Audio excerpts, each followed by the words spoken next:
Okay, Petula, Okay. you're on. Well, I guess it's good afternoon all around. It's 3 o'clock here, so it means it's noon where you all are. I had to learn that time change quickly when I was in Washington State. So it's nice to have some folks on here from the area. I'm really excited about this topic because I love civic engagement, because if you do civic engagement with intent and purposeful intent, right? Communications becomes so much easier. And so I wanted to sort of talk about engagement and civic engagement from the aspect of marriage, right? So when you do civic engagement, are you asking someone to marry you? And when you think about that, right, you think about, well, what do I want in a partner?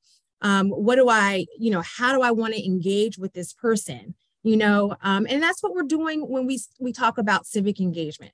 What are we agreeing to when we engage, or what commitments are we making from our organization to the people that we serve, right? And a lot of times we don't think of it in that type of framework. So it's a coming together, as opposed to as a governmental entity, saying to folks, this is what we want you to do. This is how we want you to do it. And you're going to do it our way because we know best. And so that's a lot of times why we get so much pushback from our residents or whomever we're serving. Because I was looking at that list and I wrote it down: advisory boards, patients, donors, volunteers, universities, hospitals, city residents, community partners, federal legislators, on and on and on. And all of those people have different needs, right? Well, when you're married, you start to learn that your partner has different needs too. And so some days they need something different from you than others. Well, so do our partners in our communities, right? And so I want to sort of talk about what that means to be intentional.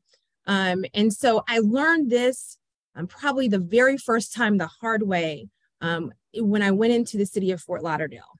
And I was, newbie, and I was just, we're going to do this. And I went to a community meeting in one of our underserved communities at the time, and they were looking to do redevelopment.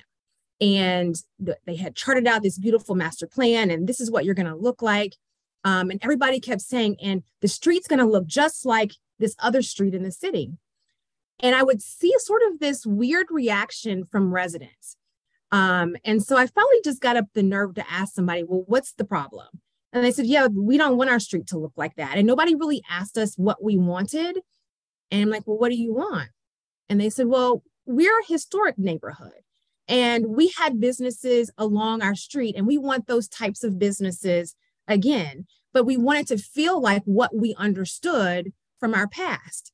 So it's like, then how do we connect the present with history and really start to give people what they're asking for and not what we think they want?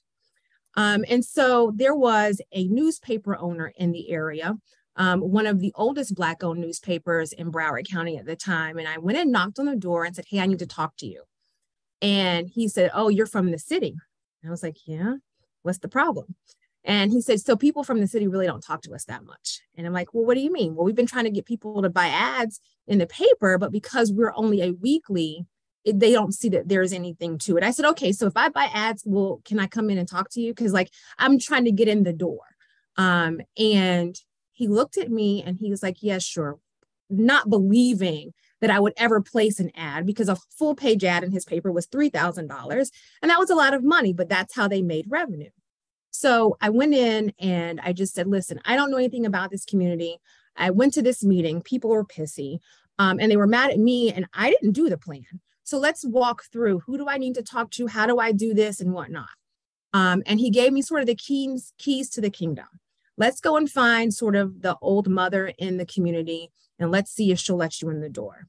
And then let's go talk to one of the ministers in the community. But what happened was, every time I would go somewhere, that person would say, hey, let her come talk to you. Hey, go. So I literally changed my pumps into Converse, and I would walk the streets with one of my partners in the community redevelopment agency that I was serving at the time. And what I learned is people want to be heard. They don't want to be talked at. And they want their needs met in a way that is respectful of who they are as a person, and better yet, who they are as a community. And you have to bring people together, and you start by listening. And so one of the best things that I've ever learned is the best thing you can do as a communicator is start by just opening your ears and listening to what people say they need and what they want. And then you go back to them as like the feedback loop and say, so this is what I heard you say. Did I get it right? Because that's the step that we most times miss, is that right there. And then when they realize, oh my gosh, like they heard me, and something that I said is going to now be in this plan. And then you're also honest. So, you know, in government, we want to please everybody. So we're kind of like, oh yeah, we can just do everything. No, we can't. Like, stop that, because we can't. But what we can say are, here are the 5 things that we can agree on that we can absolutely do right now. Low-hanging fruit, right? We can put it in the budget. It's not going to cost $1 billion. We can make that happen. And here are the 5 things that may take us 5 to 10 years to do, but we can put it in a master plan. So once it's in that plan, guess what? It has to get done. And then here are the other 5 things that we got to put on the parking lot, because y'all were dreaming when y'all told us you wanted it. You know what it's going to cost, and we don't have it, but let's figure out how we bring it back to the table at some point, right? And then when they start to see that you are honest in what you're saying, whether it's good or bad, you start to build faith. And that's where the intentional civic engagement starts, right? It starts from honest communication. It starts with, let me find out who you are and how we engage together. Because remember, marriage is a partnership. It's not it's my way or the highway type of thing. It's us working together to get to the end result that we all want and can be proud of. So I think about that in that way. So being intentional, it starts with listening and then knowing who your people are, because every last one of your residents, all of them are 100% important, right? But you're always going to have, especially if you're at the local level, that 1 or 2 resident that comes to council meeting and they're going to say the same thing over and over again. And what happens is what? They wear down the councilmen or the commissioners, and they just say, give it to them.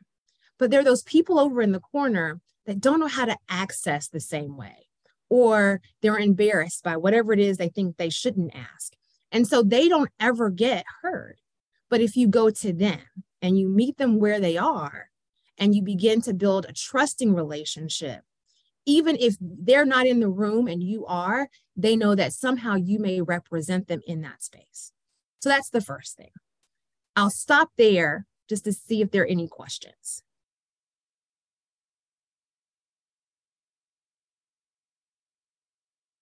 Okay.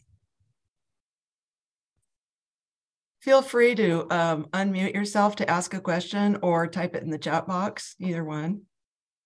I was curious. Oh, there's a question right there. How did you know to start with a newspaper person? Well, what I realized was every day we put out a news summary.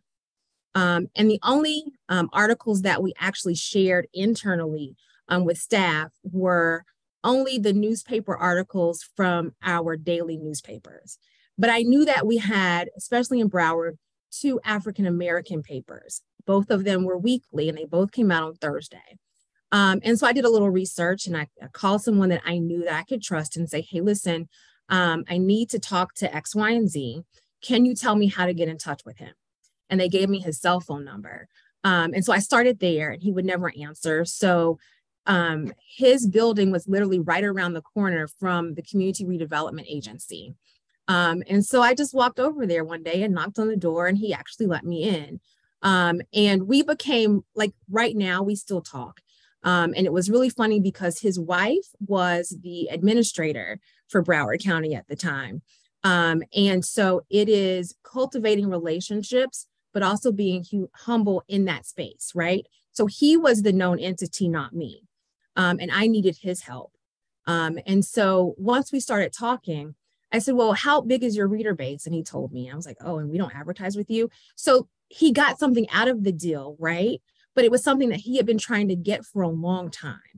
And so a lot of it is sort of doing your own sort of snooping to find out who, and a lot of times is that one person. So for me, he was that one person that got me in other doors. there are people now, and I left the city of Fort Lauderdale in 2015. There are people now that still call me about, hey, can you help me do this? And I'm like, I'll try. So that the least I can do is still connect people to services, even though I'm not there. But that also lets me know that I made an impact while I was there, that people still trust me this many years later. Did I see another question pop up? Question too, yeah. But how do you reach out to individuals when you have a large population and many different interest groups? So I'll give you an example. When I got to City of Richmond last year, some ladies found out I was here and they emailed me. And I said, oh, this is interesting, because they represent different civic associations in the city. And when you're new in a place, it's like, let's bombard the person with everything. And so I said, hey, I'm brand new, but I'm happy to meet with you. I'd love to know what's going on, who you are, all of those things. And so we met. And they talked to me about everything that was going on in the city. And I was like, okay, that sounds really interesting, but I don't have capacity right now, but I want to stay in touch. And what has happened is a year later, because I have their email addresses, I send them information, and I'll send them an email and say, hey, listen, it's, I haven't had time because I've been drinking from a water hose, but I still want to be engaged with you some way. So if there are things that you need from me that I can do right now, let me know. But at the top of this year, meaning right now, let's sort of now re-engage, because one, I've learned some other things about the community, and I want to get your your input on sort of these next steps of some ideas that I have in my head. What comes along with that are they're bringing now more civic association leaders to the meeting. So they help me touch other people that are integrated into Richmond culture here, right? In order for me then to have deeper tentacles into the community. And that's really, really important. I hope I answered the question.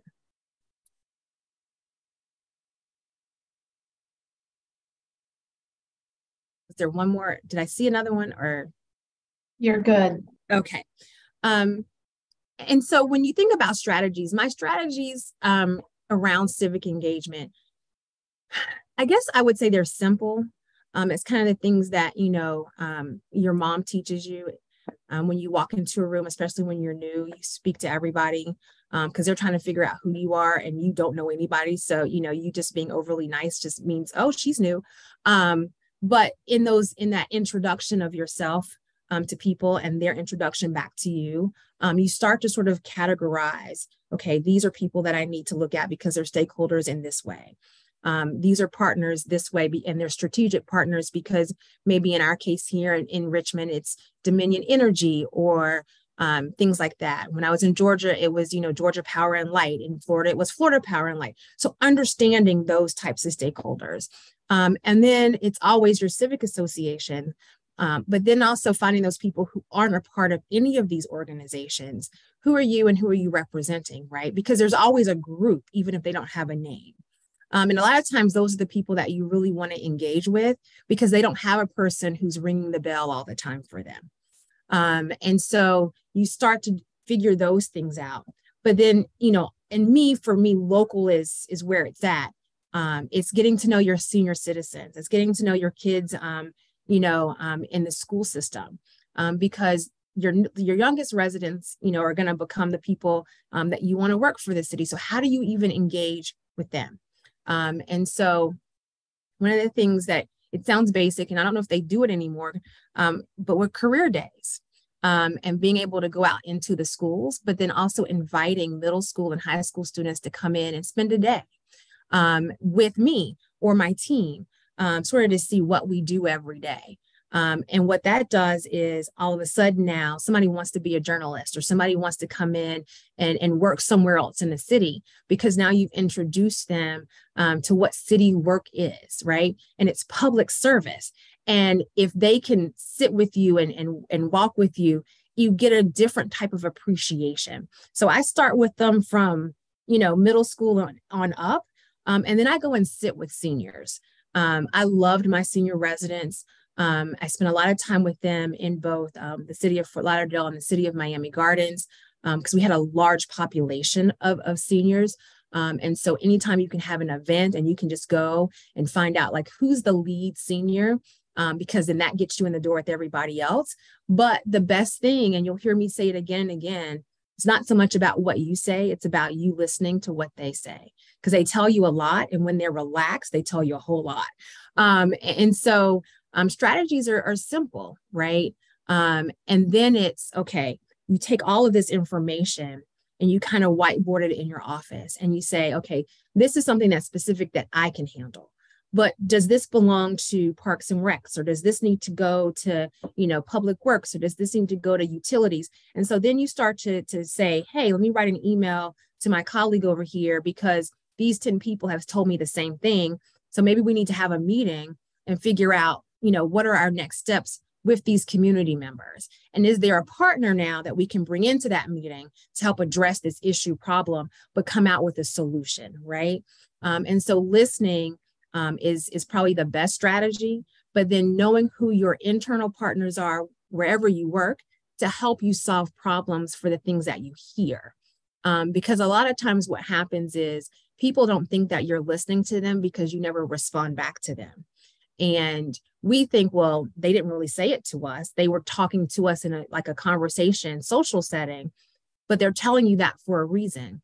They may not have access to email. They may not be able to come to a community meeting, but they want their voice heard in that. So when you're in a space where you're just eating dinner with them or whatever the case may be, listen for things that then you can come back and then turn around and say, listen, you know what? I heard you when we were talking the other night. And so we're going to bring these 10 folks together. Oh, and we're going to bring the subject matter experts that can help you with this problem, right? And then you can get to a solution. So those are if I would say strategies, those would be the strategies that I use. I'll stop there too. You've got another question too. How do you share your organization's priorities without annoying people who want you to do other things that aren't affordable or aren't a priority for the city?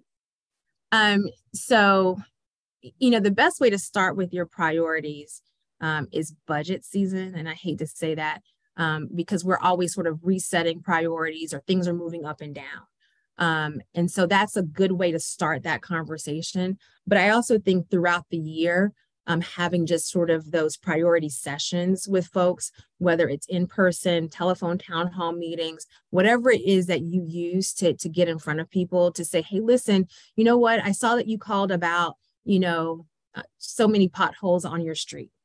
And so here's sort of the pothole plan for the city. And so your pothole is coming up on X, Y, and Z day, X, Y, year type of deal. So if you've got a plan in place, making sure that people know the plan, what those priorities are in that plan, and then always going back and just sort of saying, hey, this is where we are. If we don't have money for something, you got to say that up front. I'll give you, I think this is a relevant example.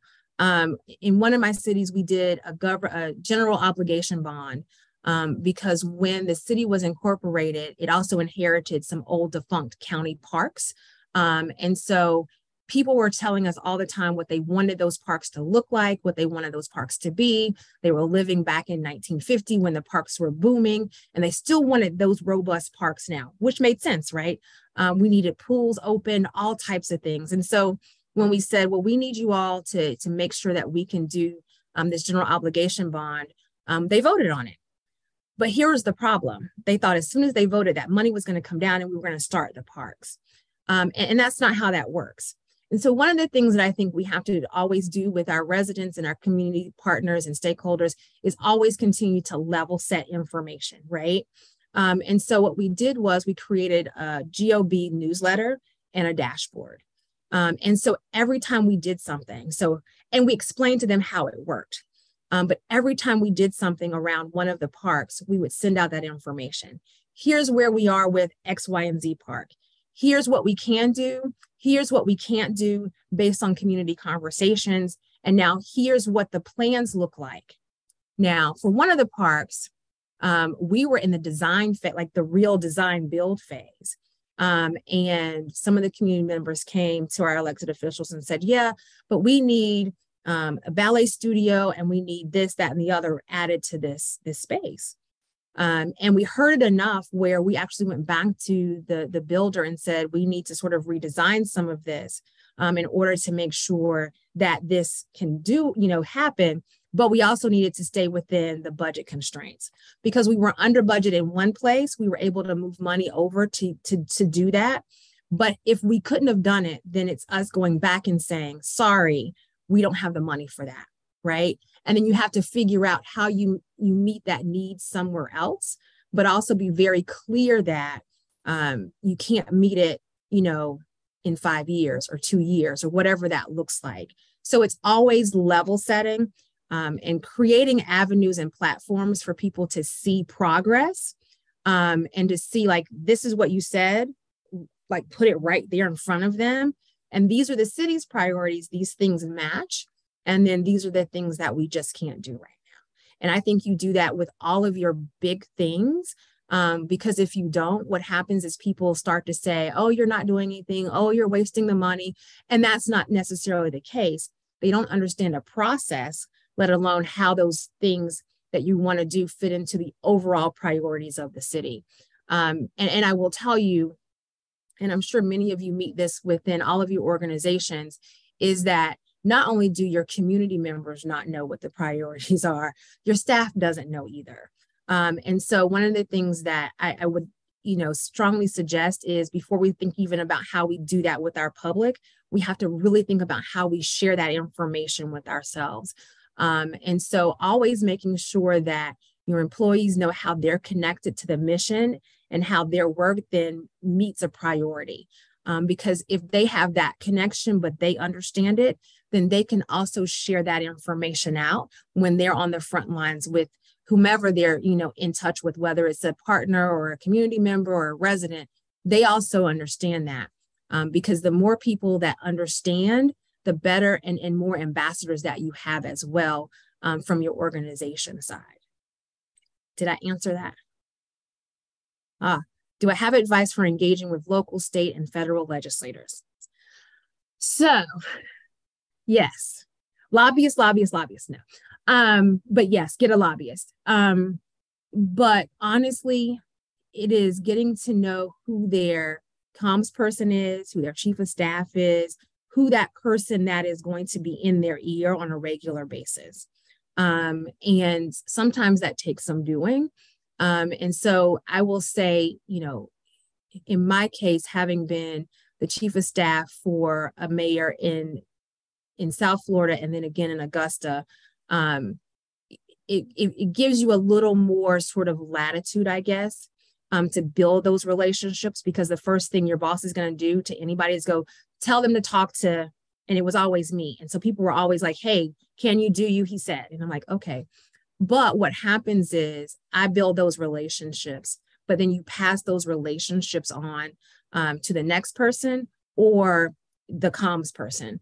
And so in the space that we sit as communicators, it's always good to know who a communications person is in the governor's office, or in whatever department you're looking at. There's always a comms person. And the comms person usually has the ear of that leader. And so, hey, can we go for drinks? Okay, so let's talk about, where are we aligning here? What are they looking for? How can we be helpful?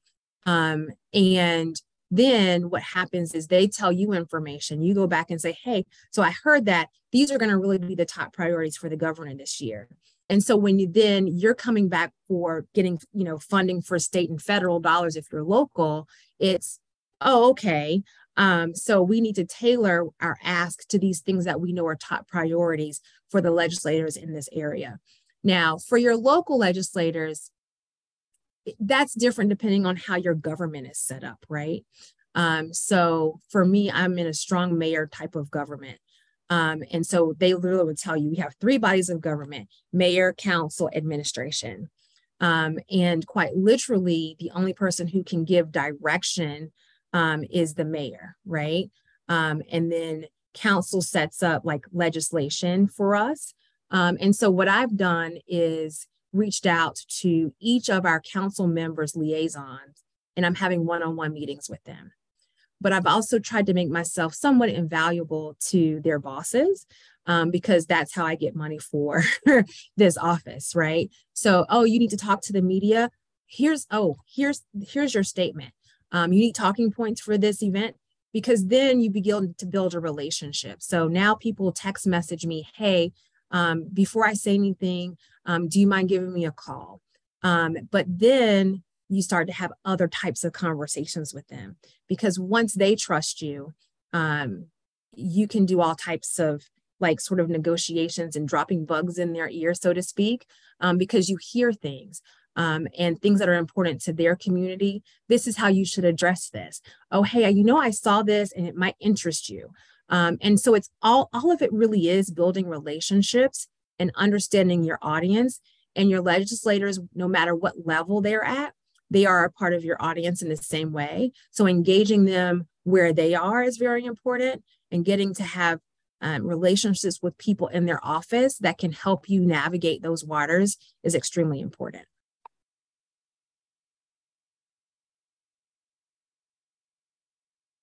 Okay. So how do you build authentic communication, right? I think we're sort of talking through that anyway. It's listen, listen, listen. You have to be intentional. You have to do it on purpose. And on those days where you can't, I will come in my office, whether it's with my staff or because I just won't go out externally. If I'm in one of those places where I can't do active listening and I just can't be present, I will literally just say, not today. And go in and close my door, because I don't want to be that person who is not sort of the good partner, right? Because that's hard to do. And I don't want to give bad advice. I don't want to have that bad connection. So when you can be your most authentic self, and I hear people say that all the time, I think Washington State Department of Health, we used to say, bring your whole self to work. And then when people brought their whole self to work, it was like, well, maybe not the whole self, right? And so I think we have to be very honest about what we mean when we say authentic, right? Like, I don't want to really know what you had for breakfast and how it came out later. You know what I mean? But I do want to know, like, what's important to you. And when we're having that conversation, I need to be not looking at my phone. I need to be like right here with you. Because the moment that I go, oh, excuse me, my phone is ringing, you lose that person. And a lot of times you don't ever get them back. And it's well, I emailed you 10 times and you didn't respond. So at some point they stop. And so what will happen with me, and I'm sure all of you get this way, you're covered up with work. And so you miss an email or two. And so the first thing I do when I start to email people back is, you know what, I apologize for my delayed response. I know this is important to you. So I really want to work on how I can help you. And so let's set up a phone call, because I really hate emails, because so much gets lost in translation when you're trying to communicate with someone. The more that you can engage in a person to person, and then follow up with an email, and then another person to person. Does that take a lot of time? Absolutely, it does. But what it does for you is it makes your job easier on the back end. Civic engagement is a lot harder than people think it is. And one of the reasons I like to say civic engagement, because a lot of places I've been, oh, we're going to engage the community. It's community engagement. I'm like, no. It's civic engagement, because in my head, civic means we the people. And government is about we the people. And so when you think about a human to human, as opposed to, oh, it's my whatever stakeholder, well, that stakeholder has a name, and that stakeholder has a life. And so what's important to them? Because that lets you know, like, how you can meet them somewhere. And so that's where that authenticity comes from. I sat with one of my council liaisons earlier this week, just sort of to find out, because we're going to start doing videos. And as she and I talked about her council member, it's like, oh, I get her now. But until you have those types of conversations, and you don't understand, like, well, why is that person acting that way? Or why is that so important to them? Well, a lot of times, even with your stakeholders, they could work for the big energy company or what have you, but there's something in them that's their passion. And when you understand that, you can actually start a conversation around that. And then there's this gap that you bridge because they know that you're coming to them from a, if you need to, an empathetic place, but a place of understanding who they are as a human being. But that's how you're going to deal with them. And a lot of times we get so busy with, well, we got to meet this deadline, that we forget that the human being isn't the deadline. That deadline is this social construct that someone's made for us, right? But the human that we're dealing with is also dealing with deadlines too. And so being able to bring some compassion into that space when you're communicating with people, being able to bring empathy into that space, and then just bringing, again, your listening ear. And that's how you start, for me anyway, how you build authentic communication as you're doing civic engagement, whatever that looks like. Questions?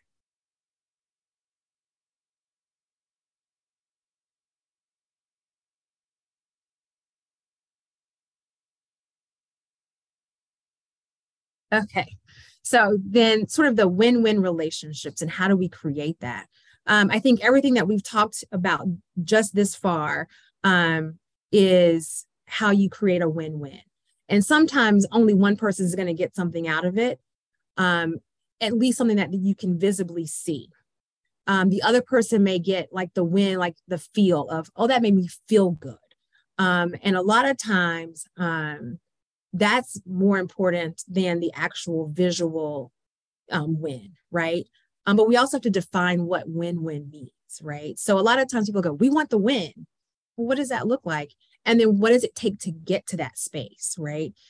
Is making the announcement the win, or is taking your time to look at what the announcement is and what, if it's being like, if you were just awarded a grant, right? And so we're going to announce that we won the grant. Well, the next thing people want to know is, so what is in it for me? Like the public could care less that you won $700,000. Yay, whatever. What they want to know is, so what are you going to do with that money? So what I've tried to tell people internally is, before we announce that we won it, because that's normal, why don't we go out and talk to people about what their needs are so that we can actually create a program around that and put some things in place. And then 6 months later, say, hey, listen, you know what? We had that conversation 6 months ago. So now we're ready to roll out the program that we all sort of planned together. And so now we want you to stand with us as our community partner, as our residents, and say, here's the community plan that we did. And now it's a win-win because, one, we've included people. And the other part is we actually have a plan that's going to work, and people know what to expect now with this $700,000, right? And so that's how you start to create those win-wins. The challenge is getting your leadership on board with that, right? Because it's like, let's announce everything. And a lot of times when you announce everything, it can come back to bite you on the other end, because then the thing that you've announced, you may not actually be able to do. And so it's a lot of that is just sort of thinking through things. So you start at the end and then work backwards, so you know what it's going to take for you to get to that space. I think I saw someone say, how do you manage leaders' expectations? Did I get that right, Julie? Yeah, just how do you set expectations from your managers about your time frame for delivering, for getting it done? So a lot of times it's again, the honest conversation, right? So a lot of times people want it done right now. Everything's like instantaneous. So yeah, that's not life. And things come up. And so I always sort of, in my brain, I set and if they say I want it done in 3 months, I'm going to say that's not going to happen. So I'll tell them it's probably going to be more like 5, but here's why. But then what happens is it comes in 3.5 months. And so they're happy because you've told them it's going to take 5, but sometimes they don't understand steps. And so you have to be that person to say, because you're looking at it from a different a viewpoint. So they're looking at this necessity in order to, again, have a win. We have to look at it from, if we don't do this right, this is not going to look good for them. So I think a lot of times for leadership, it's also putting that mirror to them and saying, okay, you can have it this way. And if it doesn't work, this is what happens. But if you kind of give us a little more cushion with the time frame, then it can look this way, but you will be successful. Now, there are a lot of times where there are things that come up really fast and you just have to do it. that's when you call in sort of your internal stakeholders and go, okay, so we got to get this done and we have 2 weeks. But everything can't be fly by the seat of your pants.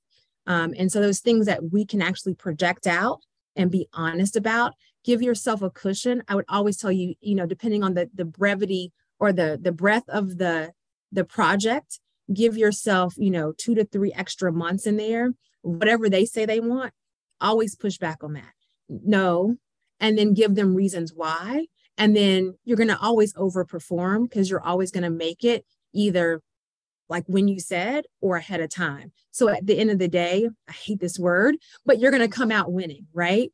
And every time you can do that, you've built trust with them, and then you've built more trust with your public as well.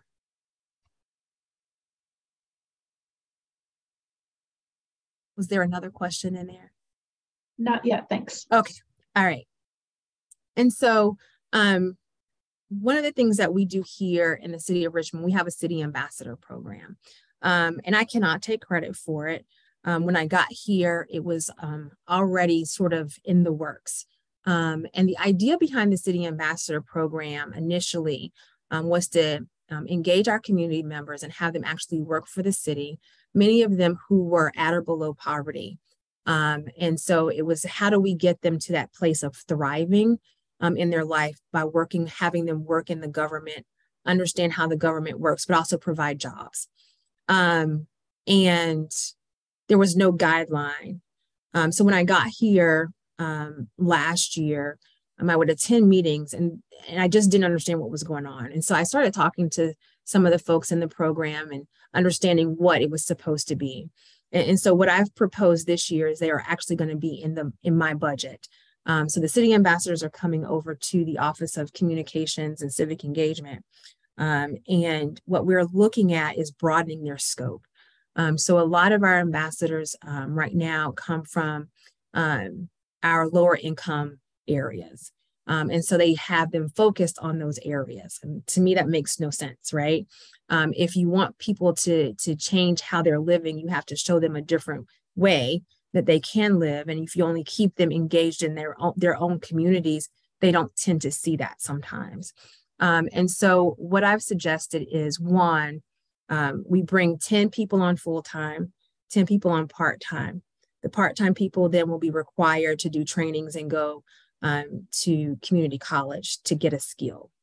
The 10 people that are on full-time will work every day across our city and then recruit other city ambassadors as volunteers, because what the idea for us now going forward is every 2 years it's rolling. So if you're 10 full-time, they're only in that position for 2 years. And part of that is to roll them into actually other jobs in the city.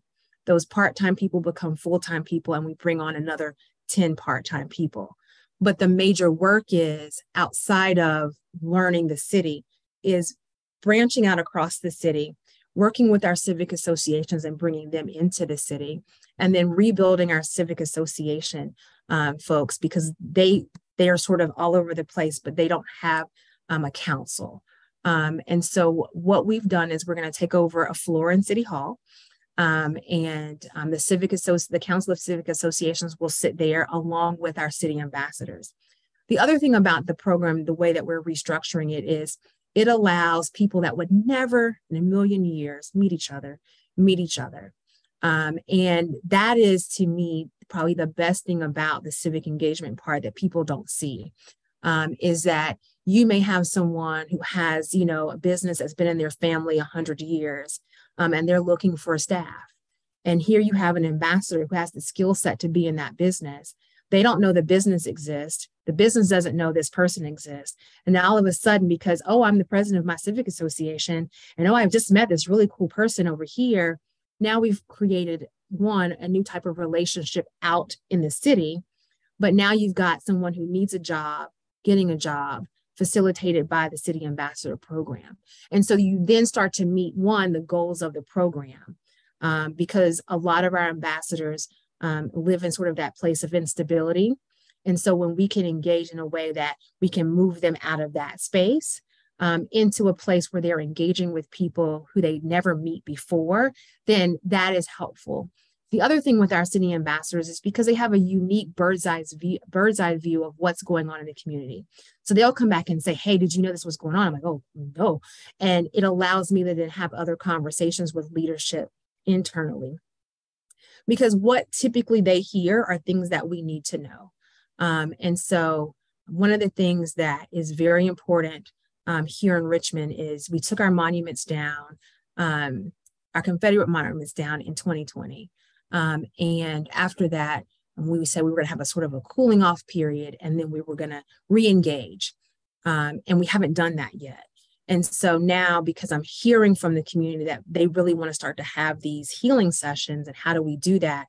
Being able to use our city ambassadors and also the new connections that they're making around the city, we can bring people together in a real authentic way, but allow people to have listening sessions around things that will also better our community. So our ambassadors are our ears on the ground, our boots on the street, because they're also the people that do all of the surveying of residents and whatnot.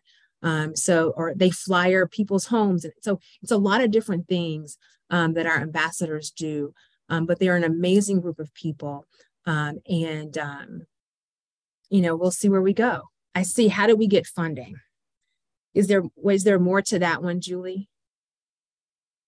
Yeah, on this one, love the City Ambassador Program concept. How did you get the funding for this program, and how do you convince the city to keep funding it? So when I got here, all of their funding right now through July is through a Health and Human Services grant. And then the mayor put $500,000 of ARPA money into just personnel. But the problem with grants is grants end. And so I've looked at their budget of what it would take to run basically, 20 people full time, for the next however many years. And so I went to the city administrator and said, hey, listen, here's what I'm hearing. And this is where you have to be just as honest with folks as possible. We're not really being as fair as we should be, because a grant does not offer stability for people who need stability more than most of us, right? And so this is my thought process through this, and I need for you to agree to it, basically, right? And he looked at me, he said, are you serious? I'm like, yeah, we need to bring these people on full time. The other thing is, and so we're researching this now, in the city, we banned the box. The problem is we didn't change our policy in HR. So a lot of the folks that we're working with in our ambassador program may have a felony on their record.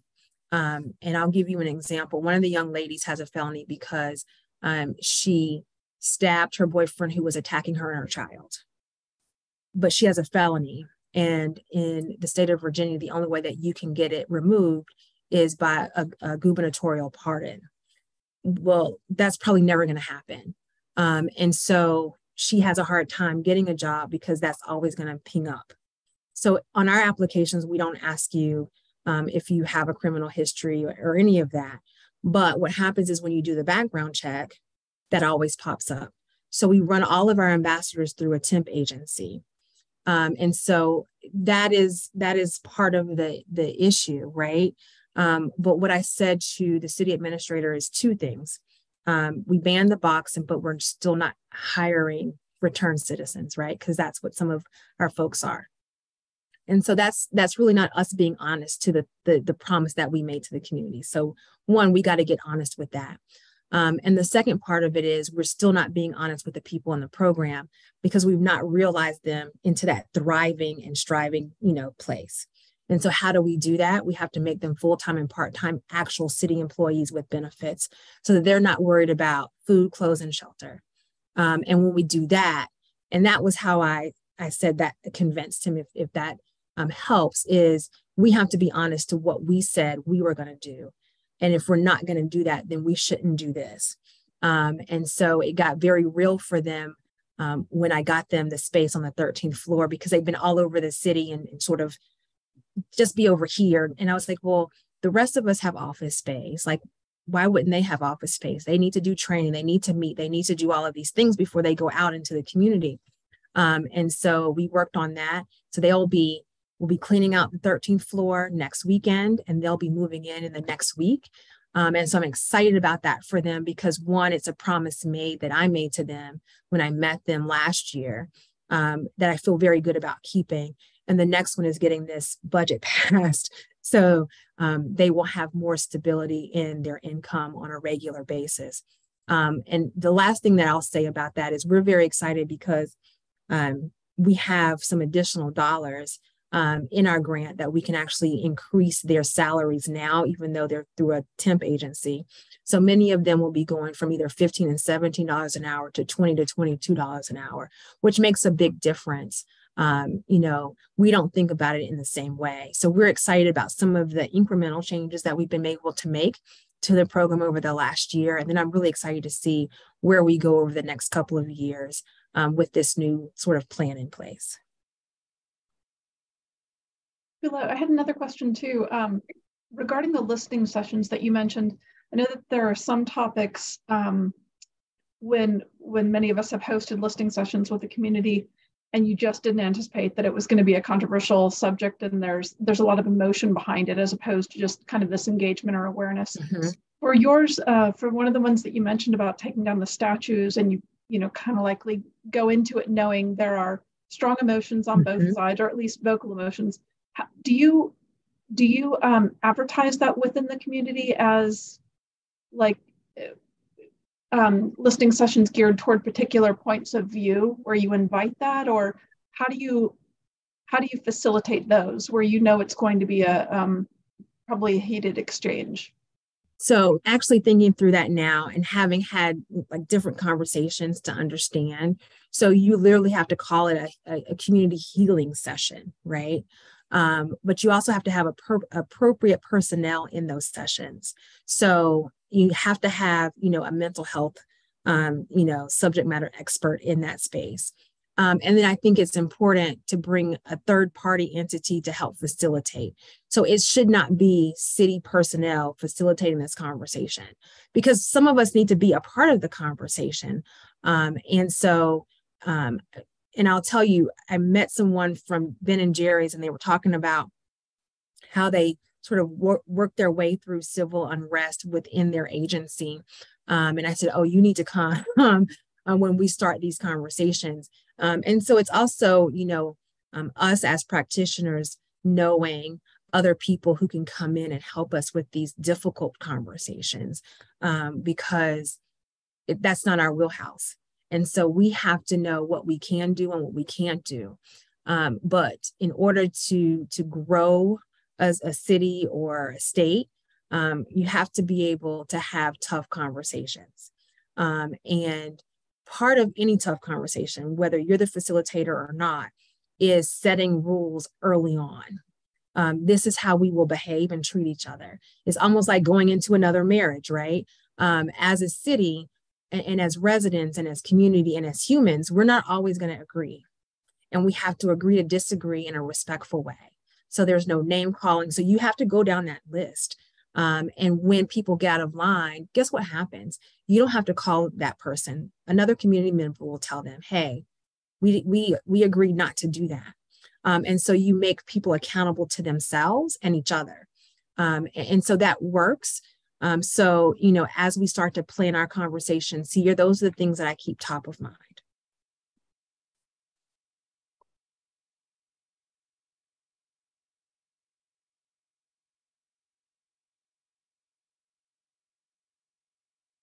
Thank you. We're getting to the end of our session here. I am wondering, I want to give a quick update about what's coming up next month, but also want to give people an opportunity to ask any final questions or get specific advice on your situations from Petula. So let's take a minute for that.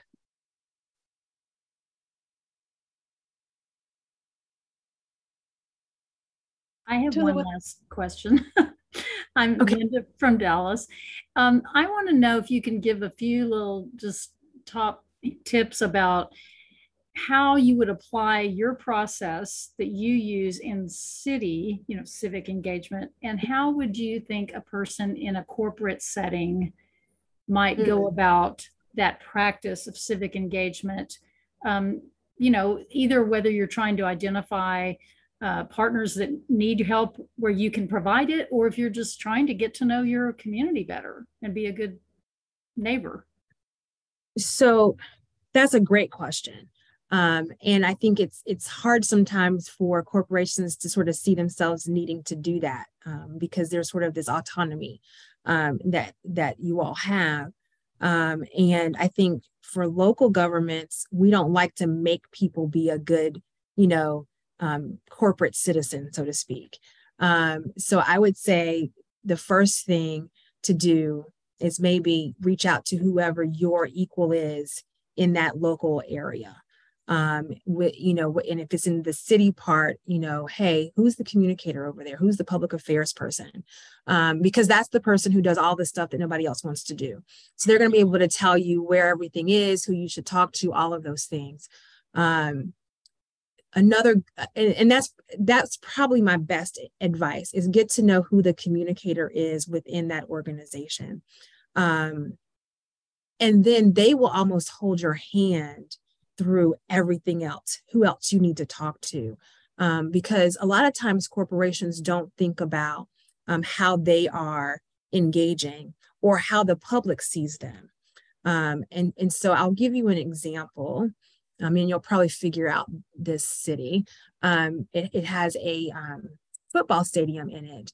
And at the time of our incorporation, the stadium sort of stayed outside of the city, and we had so many years before the land around it then came into the city for us to do the zoning and all of that type of thing with. And so when that time came, they said, yeah, no, we're not going to do that. And at the time they were doing nothing in the city. They were not engaging with our kids in parks and different things. And so we were like, okay, well, we'll just sue you. And they didn't believe that we would do it. Right. And it got very heated between us and the county and them. And so it literally came down to a county vote of whether or not the actual property around the stadium would revert back into that city.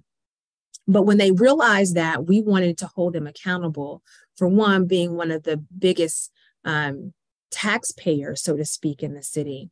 And it wasn't that we wanted their money, we wanted their input and time. And then it was like, when you engage with us, you're going to see things that you want to be involved with.